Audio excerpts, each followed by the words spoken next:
Buenas noches amigos, bienvenidos al canal de Alvariño TV. Hoy estamos aquí en la ciudad de La Pólvora. Hoy es lunes 25 de agosto y estamos en la semana grande de las fiestas patronales de Paterna.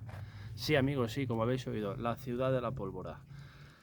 Paterna es conocida por muchas cosas, pero también en sus fiestas es muy conocida por sus típicas cordás. Este fin de semana hemos disfrutado de la entrada mora y cristiana, que también hacen moros y cristianos, y ahora pues nos espera una semana cargada de pólvora aquí en la ciudad de Paterna. Hoy, esta noche, dispara la peña Quasipenya.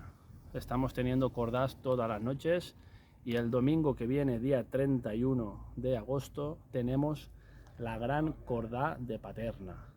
La vamos a grabar, vamos a ver todas las cordás que van a ver esta semana y vamos a intentar meternos lo más cerca posible el día de la Cordà. Luego tendremos la recordá, que es desde las 3 de la mañana hasta la madrugada. Yo intentaré hacer un directo, pero no sé la señal que tendré, entonces no sé si haré directo o haré vídeo y luego lo subiré. Pues nada, hoy tenemos una cordá. Esta noche tenemos cordás todas las noches, pero la gorda se viene el día 31, domingo, ¿vale? Así que os invito a todos a suscribirse a mi canal si no queréis perderos ninguna y queréis disfrutar, como yo, de las cordás, entre otras cosas.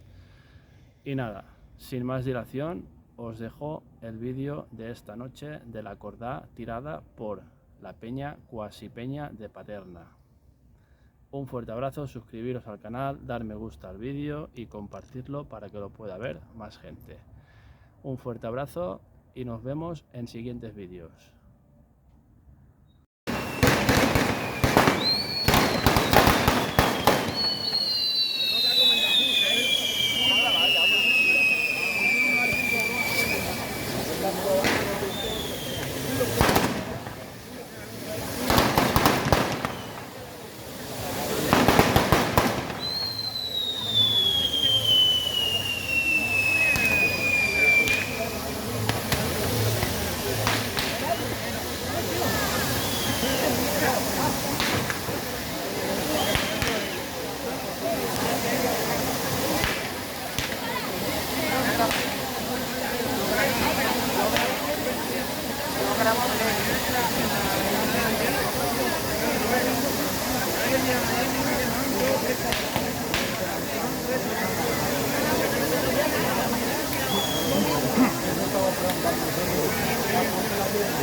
Sí, no.